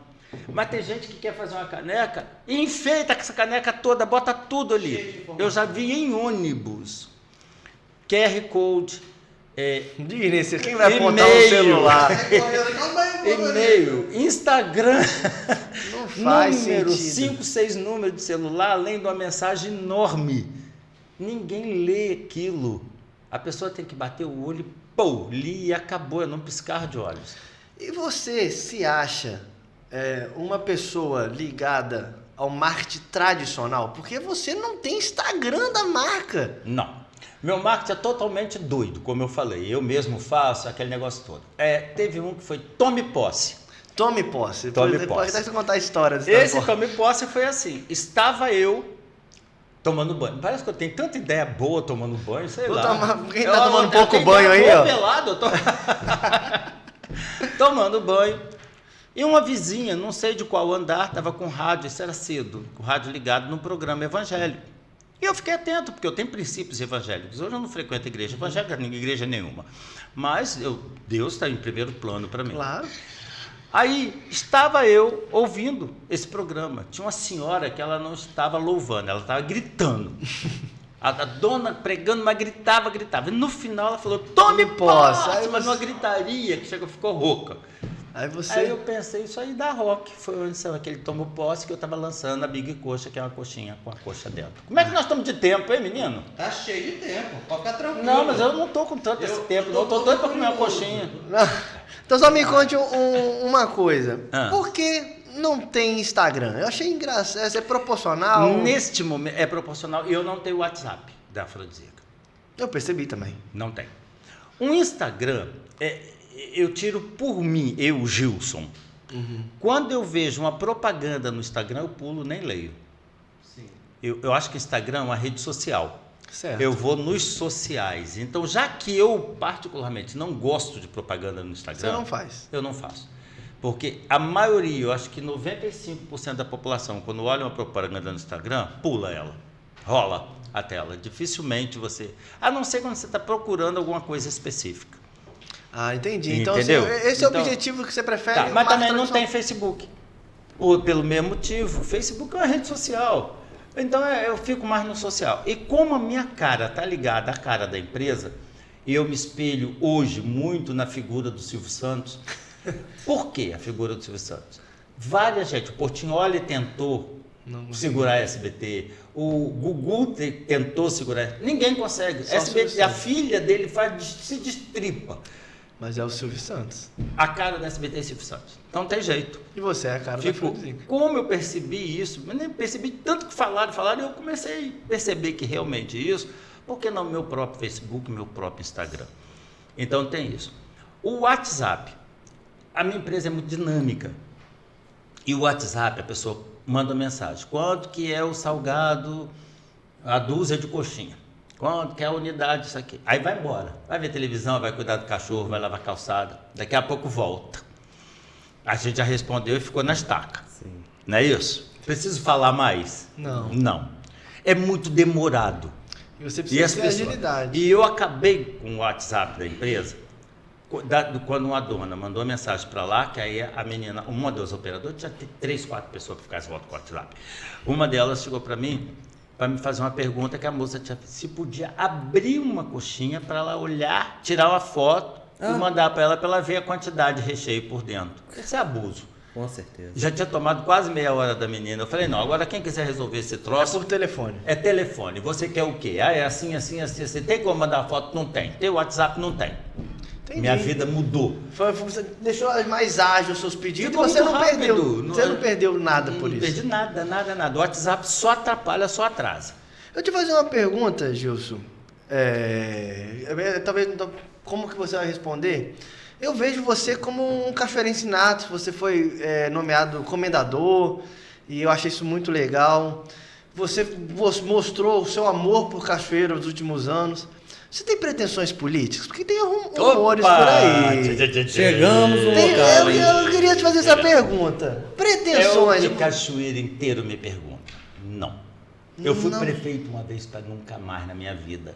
Eu não quero ser... Gente, guarda isso aí. Eu não quero ser nem síndico de prédio.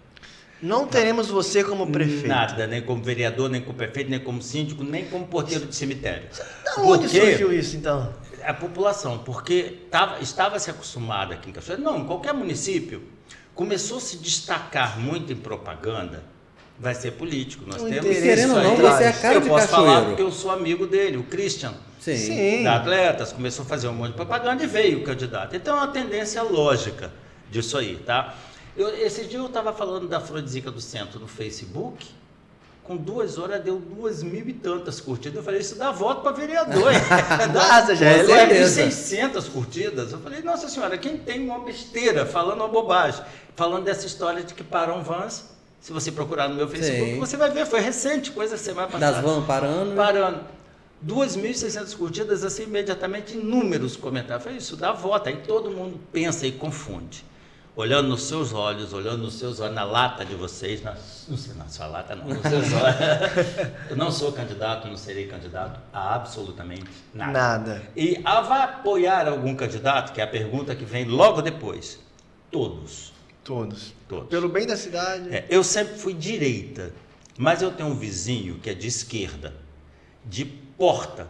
Eu moro num apartamento, minha porta é de frente para dele, que é o Carlos Castiglione, é meu vizinho que eu gosto muito dele. Tá? Ele sabe que eu não voto em partido de esquerda, ele sabe que eu não gosto de esquerda, mas eu gosto do meu amigo, Castiglione. Uma coisa não tem nada a ver para outra, não se briga por causa de religião, de política. Não se briga. Isso é insanidade, brigar por causa disso. Então, quando chega a época da campanha política, todos os candidatos de qualquer partido são convidados, eu deixo público, para a empresa no horário de 10h30 a 11 horas da manhã, onde o fluxo de funcionário é maior, porque tem gente que entra 4 horas da manhã, tem gente que entra bem mais tarde. Sim. Então, no meio tem maior número de pessoas e todos os candidatos a prefeito, vereador, deputado, têm a palavra. Fala o que quiser com eles. Eu reúno todos. Qualquer um. Todos. Perfeito. Então, você pode me dar apoio? Não. Porque política é igual casamento. Quando a gente diz sim para uma mulher, está dizendo não para o resto das outras. Pelo menos assim deveria ser, tá? Exatamente. Está dizendo não para o resto. Se eu digo sim para um político, eu estou dizendo não para o resto. Isso eu não quero. Você é empresário. Eu não posso ter essa inimizade. Eu sou empresário, eu sou amigo de todo mundo. Eu não quero ter bagunça com ninguém, ficar de mal por causa disso, por causa de política, religião. Eu acho que muitos candidatos cachoeirenses que vão ver isso aqui tá respirando aliviado no momento desse, tá? Não, mas eu acho que todos já sabem, porque 90% já me procuraram. Tipo, a pergunta é, se você quer ser meu vice? Eu falo não. Mas se você vier candidato, eu vou ser seu vice. Vários partidos têm me procurado. Tá? Acredito que a maior surpresa é para a população, né? Porque eu mesmo tinha você vindo como candidato, em alguma forma. Bem feito. Quebrei a cara. O senhor quebrou a cara. Não sou candidato mas de repente tem um deputado antigo, um prefeito antigo, que até meu amigo, posso falar o nome, Ferraço, sempre nunca é candidato e na hora vem candidato, mas esse é Ferraço, não é Gilson Rosa. Sim. Então eu não virei candidato. Tá? A própria Norma Ayub perguntou se eu queria ser vice dela, não sei se brincando ou não, mas perguntou lá dentro da empresa. Eu falei que não tinha essa pretensão política. Você agora está com 66, né? 65, olha a malcriação, faço 66 em outubro ainda. Tá longe, um cara jovem desse, Matheus. Exato. E você quer aproveitar a sua vida agora? E se eu fizer uma festa de 66 anos, pelo menos convide, isso. tá? Tá, mas você vai ter que ter música da minha época. Eu acho que é justo, né? Roberto Carlos? Não tem problema, lá é o violão, tem problema. Música, você toca música da minha época? A gente brinca. Eu quero música tipo assim, vou tentar relembrar alguma, eu sou ruim de cantar, tá? Vai falar. Bate com a bunda. Eu quero atualidade, cara. Fica comigo essa noite, eu quero essa cafonada. Eu achei que você ia falar o Roberto Carlos, A cara. música da minha época é hoje, A rapaz. discoteca. Exatamente. Eu costumo dizer que eu ganhei um presente precioso. Aí, gente, já presta atenção, vamos ver quem vai adivinhar qual é o meu presente precioso. Tem muita gente que já sabe, porque eu já falei isso bastante vezes. Eu ganhei o presente mais precioso do universo. Você ganhou o ingresso para ir na mansão. Não, Você lembra da mansão? Agora meu presente. Eu lembro da mansão, eu com Cuba Libre namoro, uma delícia. Eu ganhei, com esse presente meu, vamos lá, hein? Bota uma pulga aí atrás da orelha. Com esse presente meu, eu abro qualquer porta. Não é uma chave. Com esse meu presente, tem gente aqui nos bastidores, né? Tá coçando já a cabeça. Eu vou em qualquer lugar. Mas não é carro. Nem ônibus, nem veículo, nem avião. Com esse presente, eu compro qualquer coisa. Mas não é dinheiro. Meu Deus. Tá ficando difícil. É o presente mais precioso que eu... Sem esse presente precioso, eu não existiria. Ele me dá fôlego. Uau. Com esse presente precioso... Opa, você respondeu? A vida? É a vida? Eu não teria vida se eu não tivesse esse presente. Nossa. É o quê? Pode responder? Pode. Alguém em casa matou? Eu já tô aqui me O presente coçando. mais precioso que eu poderia ganhar na minha vida não é o passado, esse já foi. O ontem, tchau para ele. Não é o amanhã, eu não sei se eu estaria aqui. É o hoje, o agora, o presente. É no presente que eu posso olhar para você e dizer, eu te amo. Olhar para você e falar, eu perdoo. Olhar para você, eu creio em Deus. Olhar para você, você é grande. Você é o melhor. Eu me desculpo. É só no presente que eu posso mudar as minhas habilidades e as minhas atitudes. Ontem, tchau. Foi. Amanhã, não sei. É hoje que eu posso fazer qualquer coisa com esse meu presente precioso. Inclusive subir na escada da vida. Eu só posso subir hoje na escada da vida. Amanhã, não sei. Ontem, minha escada já foi para o brejo. Eu não consigo subir. E quem é que pode subir a escada na vida? Você pode subir na escada da vida? Claro, não tem nome. Vá. Mas quando? Vou fazer isso amanhã. Agora. Agora. Por exemplo, eu vou pegar essa caneca aqui como objetivo. Eu quero ter um apartamento próprio de 200 metros quadrados daqui a 3 anos. Pronto. Sabe quando que eu vou começar a correr atrás desse apartamento? Agora! É o meu presente precioso. A minha mente vai ficar em cima disso, porque eu tracei esse ponto. E eu só traço um ponto na minha vida no presente precioso. Então foi a melhor coisa que Deus me deu, foi o presente precioso. Eu quero esse apartamento. Eu posso quebrar, eu posso ir para lá, eu posso cair no chão, eu posso levantar e limpar a poeira, cair de novo, mas aonde que eu quero chegar? No meu apartamento de 200 metros quadrados. Porque se eu não tiver esse ponto, eu falar, eu vou para onde? Quem não tem para onde ir, chega aonde? Lugar nenhum. Lugar nenhum. Então tem gente, de repente alguém que está ouvindo isso aí fala assim, poxa vida, eu não tenho nada. Você já traçou um ponto? Você já sabe o que você quer? Você só pode fazer isso agora, porque esse é o presente mais precioso. Daqui a 1 minuto, eu não sei se poderei. Nossa, Forte, forte, tá? Forte. Você é um cara muito especial, tá? Sou nada. Você é um cara muito especial. É o que eu penso. Sim. Eu faço hoje. Eu quero Você viver vive tudo hoje. Você é intenso em tudo que você Intenso faz. hoje. Amanhã eu não sei. Daqui 5 minutos eu não sei. E seus planos para o futuro, Gilson? Para a gente terminar daqui a pouco. O que você vê sua vida daqui a pouco? Daqui a pouco. Eu quero morrer feliz, tá? Ó, você já tá feliz, né? Você falou isso no começo. Tipo, qualquer dorzinha que eu sinto, eu não sou hipocondríaco, porque eu não tenho tempo para ficar doente. Quem tem tempo, eu não tenho tempo nem para morrer, que dirá para ficar doente. Eu procuro assistência médica, não adianta ficar reclamando. E reclamar não leva nada a lugar nenhum. Eu não quero ser um velho ranzinza reclamador. Tem gente que só reclama, né? Ai, como que eu sou infeliz. Ai, que calor, meus peitos estão colando. Ai, que frio. Tem gente que só reclama na vida. Eu odeio gente que reclama. Eu costumo falar que eu sou igual uma mosca. Por que eu sou igual uma mosca aí? Vamos relacionar. Olha só. Mosca gosta de verdura, legume, fruta. Mosca gosta de picolé, sorvete. Gosta de jiló, gosta de doce. Mosca gosta de bicho, gosta de gente, gosta de roça, gosta de cidade. Curral? Nossa, mosca adora. Chiqueiro? Mosca adora. Galinheiro? Mosca adora. Mosca gosta de tudo, café adora, refrigerante, vinho, cachaça, biscoito, qualquer coisa. Nossa, mousse adora, arroz, feijão, mesa posta, ela come de tudo que tem na mesa.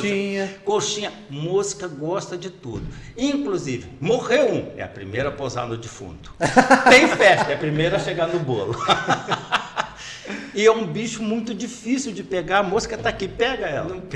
Não pega, porque mosca é um bicho esperto. Então eu quero ficar velho esperto. Esse é o meu plano para o futuro. Eu quero voar igual a mosca até bem velho.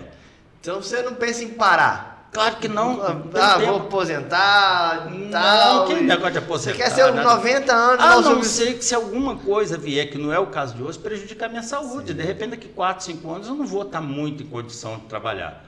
Ou eu vendo a empresa, ou eu passo para filho, se bem que ele não tem um pingo de vocação, nem a filha. Para passar para a empresa, vende-se a empresa. Hoje a empresa se vender. Agora, também se eu vender, eu vou fazer o que com o dia da empresa? Velho.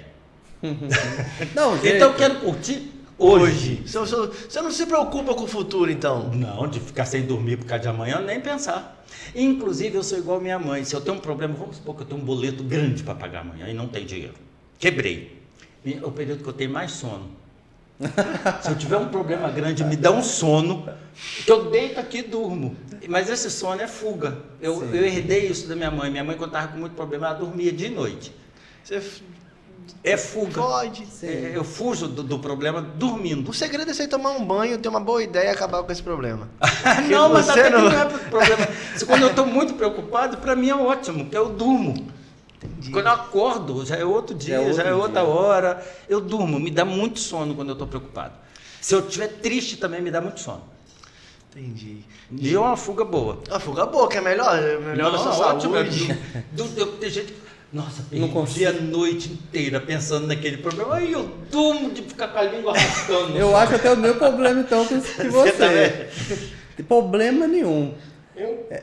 Aconteceu ontem. Minha esposa já dormindo, abriu o telefone, eu acho que ela não pagou a conta de energia desse mês. Como ela já estava dormindo, desliguei o telefone e vou dormir também. Dorme, eu não quero saber disso. Ficou alguma dúvida? Não, você fuçou a minha, vocês dois fuçaram minha vida toda. Eu pesquisei sua vida. Não, e foi muito motivador olhar a sua vida, contar a sua história, eu li todas as revistas que você saiu, e além de ser seu fã há muitos anos. Obrigado. Então, Gilson, eu agradeço do fundo do meu coração a sua presença, foi um presente na minha vida ter esse bate-papo, porque você é meu exemplo de empresário. Obrigado, cara. Hoje eu tenho 30 anos, espero chegar aos meus 60, talvez, não assim, mas assim, com você como meu exemplo. Vou levar a sua história para outras pessoas. E muito obrigado, fiquei muito feliz, espero te encontrar em outros lugares e bater esse papo muito legal de novo com você. Eu tô feliz pra caramba aqui, né, Gutão? Com certeza, só tenho a agradecer, foi um aprendizado hoje muito grande, você é uma excelente pessoa, obrigado, muito especial, cara. A sua luz, eu acho que tá dentro de Cachoeiro, é nítido isso, não tem nem o que ficar falando. Muito obrigado mesmo. Eu que agradeço. Olha, eu quero que vocês façam da Afrodisíaca a extensão da casa de vocês. Obrigado. Vocês e a equipe técnica. Então tá bom. Pessoal, muito obrigado pela audiência de vocês. 2 horas de podcast, passou como se fosse voando. Nosso podcast vai estar ao vivo no Spotify e no YouTube. Legal. Vai ser divulgado em massa em Cachoeiro. E muito obrigado pela oportunidade. Quero crescer junto com a Afrodisíaca.